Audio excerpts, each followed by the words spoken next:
సమాజ నిర్మాణానికి పునాది మన ఊరి బడి. నేటి ఆధునిక సమాజంలో అంతరించిపోతుంది అంతరించిపోతుంది అంతరించిపోతుంది. ఊరు వాడ కదలాలి, చేయి చేయి కలపాలి. ప్రభుత్వ బడి ఒడిలోకి పిల్లల వరవడిగా పంపాలి, వరవడిగా పంపాలి, వరవడిగా పంపాలి. అమ్మ పాల కమ్మదనౌలా చెల్లెలా, మన ఊరి బడి మన కండగా ఉంది తమ్ముడా. 5 ఉన్నారు ఇక్కడ. 5 పిల్లలు మీరు చేస్తే ఆల్రెడీ 2 ఉన్నారు, మొత్తం 7. ఇంకొక 3 అటు నుంచి ఈ బడి బాటలో ఇంక 3-4 చేస్తే 10 మంది దాడితే ఎంయూ మేడం గారు ఇంకొక టీచర్ని ఇస్తా అన్నారు. ఇంతకుముందు పరిస్థితి వేరు, జరిగిపోయింది గతం గత. మీరు ప్రతిసారి పాఠశాలకు వెళ్ళి పిల్లలకు చదువు వస్తుందా లేదా, డైరీ కంపల్సరీ పెడతారు, బుక్స్ ఇస్తారు, డ్రెస్సులు ఇస్తారు, అన్ని మీకు తెలిసినాయి. గవర్నమెంట్ స్కూల్లో వచ్చాయన్నీ తెలిసినాయి. ఈ మేడమ్స్ కూడా కొత్త మేడమ్స్ కొంచెం ఉత్సాహంగా పనిచేసే వాళ్ళు. ఇంగ్లీష్ మీడియం, మొత్తం ఇంగ్లీష్ మీడియమే. తెలుగు మీడియం లేదు. ఇప్పుడు 10వ తరగతి దాకా చదువుకొని ఆడిపోయి చాలా ఇబ్బంది. ప్రభుత్వ పాఠశాలలో అయినా ఇప్పుడు ఇంగ్లీష్ మీడియమే. ఇంగ్లీష్ మీడియం టెక్స్ట్ బుక్స్ ఉన్నాయి, English medium work note books కూడా ఇస్తారు. ఈ సంవత్సరం నుంచి మీకు చదువు రాకపోతే టీచర్ని అడగండి. మీ కల్లూరులో హోంవర్క్లు పెట్టకపోయినా, చదువు రాకపోయినా బాధ్యత టీచర్స్దే. అవి కల్లూరులో కంటే మంచి చదువు వచ్చింది. రాకపోతే మీరు మీకు లోపలే కాబట్టి స్కూల్కి వెళ్ళండి, మా పిల్లలకి చదువు ఎందుకు రావట్లేదు, మీరు క్వశ్చన్ చేయండి. వాళ్ళ బాధ్యత అది. పిల్లలకు చదువు చెప్పడమే మా టీచర్ల బాధ్యత. దాంట్లో మీకు హామీ ఇస్తారు. కల్లూరు కంటే ఇప్పుడు మా చెన్నూరు స్కూలు, అట్లే మా కల్లూరు ప్రైవేట్ స్కూల్ పోయే వాళ్ళని నేను ఆపేద్దాను. వాళ్ళకంటే చదువు రాకపోతే నాది బాధ్యత. మా పిల్లలు ఇక్కడ ఉన్నప్పుడు బాగానే చదివారండి. మీ పిల్లల్ని పంపించండి, మీరు మానిటర్ చేయండి, మీ స్కూల్కి వెళ్ళండి. చదువు రాకపోతే డైరీ పెడతారు ఈ సంవత్సరం ప్రత్యేకంగా. ప్రైవేట్ స్కూల్లో లాగా తెలుగు ఏంటి హోంవర్క్, ఇంగ్లీష్ ఈరోజు ఏం చెప్పారు ఏంటి హోంవర్క్, లెక్కలు ఏం వర్క్ ఏంటి ఇదేంటి. మీరు ఎందుకంటే జర్నీ కూడా కష్టం. మీ ఊరు నుంచి ఆటోలో కానీ బస్సులో కానీ పోయి రావడం పోవడం పిల్లలకు కూడా ఇబ్బంది. ఇక్కడైతే ఆడుకుంటూ పాడుకుంటూ ఆట పాటలతో మంచి చదువు వచ్చింది, మంచి టైం దొరికింది. వాళ్ళు హ్యాపీగా చదువుకుంటారు. మీరు చూడండి, చదువు అనేది మీరు చూడండి. పీటీఎం మీటింగ్ పెడతారు, మీరు వెళ్ళండి. మీ పిల్లవాడిని మా పిల్లవాడిని రోజు బడికి వస్తాం. అది మన అప్పుడే గవర్నమెంట్ స్కూల్ నిలుపుకోవాలండి.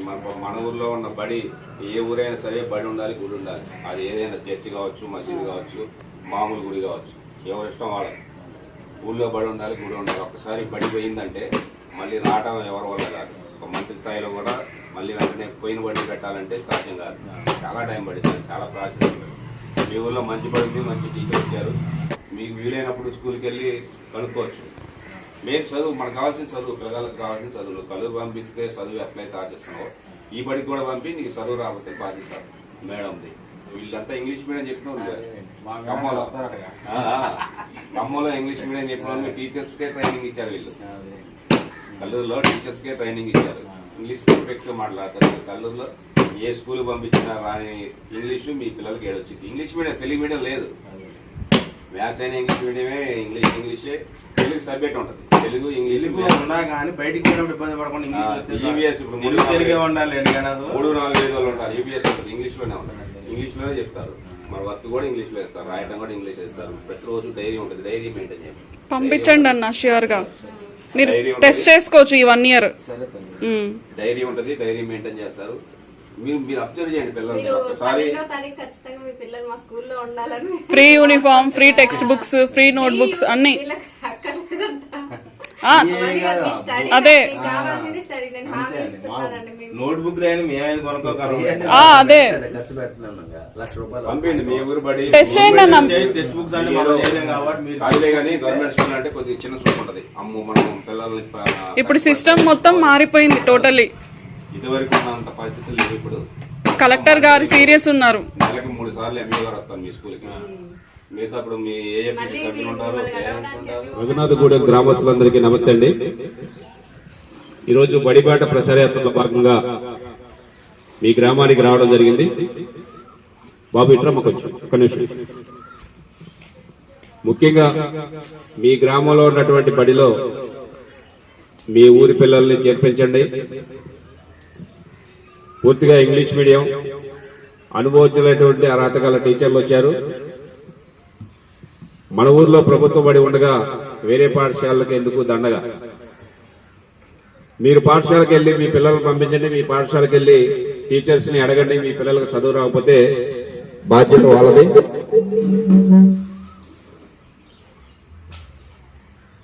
మరి అందరూ మీ పాఠశాల పరిధిలో ఉన్నటువంటి వాళ్ళందరూ అనుకుని ఒక 10 మంది పిల్లల్ని మీరు దాటించినట్లయితే మీకు సెకండ్ టీచర్ కూడా వస్తారు, 2 టీచర్లు అవుతారు. మరి చాలా చక్కగా చదువు చెప్తారు. మీరు వెళ్ళండి, పాఠశాలకు వెళ్ళండి. మీ పిల్లలకు చదువు రాకపోతే అక్కడ ఉన్నటువంటి టీచర్స్ని అడగండి ఎందుకు చదువు రావట్లేదు అని.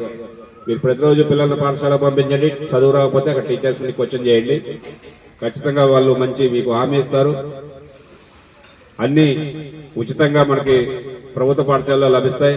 యూనిఫామ్స్ కానీ, ఎండిఎం కానీ, టెక్స్ట్ బుక్స్, నోట్ బుక్స్, అదేవిధంగా ఏఎఫ్పిసిల ద్వారా అన్ని రకాల సౌకర్యాలు కూడా కల్పించడం జరిగింది. గదిలో ఫ్యాన్లు కానీ, లైట్లు కానీ, టాయిలెట్స్ కానీ, డ్రింకింగ్ వాటర్ కానీ, ఇలాంటి సకల సౌకర్యాలు ఇప్పుడు ప్రభుత్వ పాఠశాలలో లభిస్తున్నాయి. ఒకప్పుడు పాఠశాలలు వేరు, ఇప్పుడు పాఠశాలలు వేరు. కాకపోతే మనకి గవర్నమెంట్ స్కూల్కి పంపించడం అంటే కొంచెం చిన్న చూపుగా అనిపిస్తుంది పేరెంట్స్ కి. మరి ఆ భావాన్ని విడనాడి మీ టీచర్స్ తో కలిసి మీరు మీ గ్రామంలో పిల్లల్ని మీ స్కూల్లో చేర్పించండి. మీ టీచర్స్ ని అడగండి, మంచి ఎడ్యుకేషన్ మీకు వాళ్ళు ఇస్తారు. కాబట్టి మీ గ్రామంలో బడిని మీరు బతికించుకోండి. ఎందుకంటే చివరి దశలో ఉంది, తక్కువ మంది పిల్లలు ఉన్నారు. ఒక్కసారి బడి పోయిందంటే మళ్ళీ రావడం చాలా కష్టం అండి. ఏ ఊర్లో అయినా సరే బడి ఉండాలి, గుడి ఉండాలి. మరి అలాంటి బడిని మీ గ్రామంలో మీ బడి అది. మరి మంచి ఇంగ్లీష్ మీడియం టీచర్స్ వచ్చారు, మీ పిల్లల్ని పంపించండి. మీకు చదువు రాకపోతే అడగండి. వాళ్ళు డైరీ పెడతారు, ప్రతిరోజు డైరీ పెడతారు ప్రైవేట్ స్కూల్లో లాగా. వాళ్ళు ఏం చెప్పారు, హోంవర్క్ ఏమి ఇచ్చారు చూడండి. మీరు ఈ రోజు పాఠం చెప్పారా లేదా, హోంవర్క్ ఇచ్చారా లేదా, పిల్లల్ని క్వశ్చన్ చేయండి, అడగండి. ఒకవేళ ఇవ్వకపోతే ఫోన్ నెంబర్స్ తీసుకోండి టీచర్ని వెంటనే కాల్ చేసి మేడం ఈ రోజు ఎందుకు చెప్పలేదు, ఈ రోజు హోంవర్క్ ఎందుకు ఇవ్వలేదు అని అడగండి. తక్కువ మంది పిల్లలు ఉన్నారు కాబట్టి మీ పిల్లల మీద ప్రత్యేక దృష్టి పెట్టి మంచిగా చదువు చెప్పే అవకాశం ఉంది ఇక్కడ. మీరు ప్రైవేట్ పాఠశాలకు పంపిస్తే ఒక 40-50 మందిలో గుంపులో గోవిందంలాగా ఉంటాడు, పట్టించుకోరు, హోంవర్క్ ఇస్తారు కానీ పట్టించుకోరు.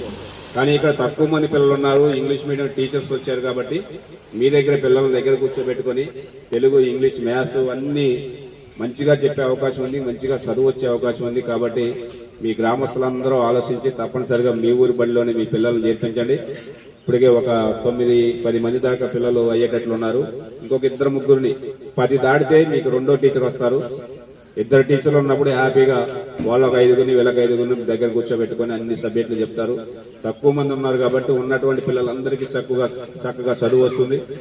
అదేవిధంగా వారానికి 3 సార్లు ఎంఈఓ గారు కానీ, కాంప్లెక్స్ హెచ్ఎం కానీ విజిటింగ్కి వస్తారు. ఏదో ఇట్లా కాదు, ఇప్పుడు పాఠాలు సరిగ్గా చెప్తున్నారా లేదా, పిల్లలు వస్తున్నారా లేదా, ఇవన్నీ మొత్తం పూర్తిగా పద్ధతులన్నీ మారిపోయినాయి.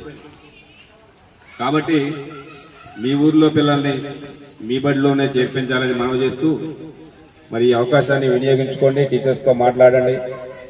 చదువు రాకపోతే టీచర్స్ని అడగండి. వాళ్ళ సౌకర్యాలు లేకపోతే అధికారులు మీకు అన్ని రకాల సౌకర్యాలు ఇప్పుడు బడి గురించి ఏది అడిగినా కానీ వెంటనే ఇమీడియట్ గా చేస్తున్నారు. మా బడికి ఇది కావాలంటే వెంటనే చేస్తున్నారు. కాబట్టి పెద్దలందరూ ఆలోచించి మీ ఊరి బడిని బతికించుకోండి. మీ పిల్లలకి చక్కగా చదువు ఉచితంగా వచ్చే విధంగా అందరూ సహకరించండి.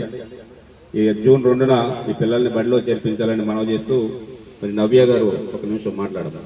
మీ పిల్లల్ని మనం బడిలో చేర్పించండి. రఘునాథగూడెం ప్రజలందరికీ నమస్కారం అండి.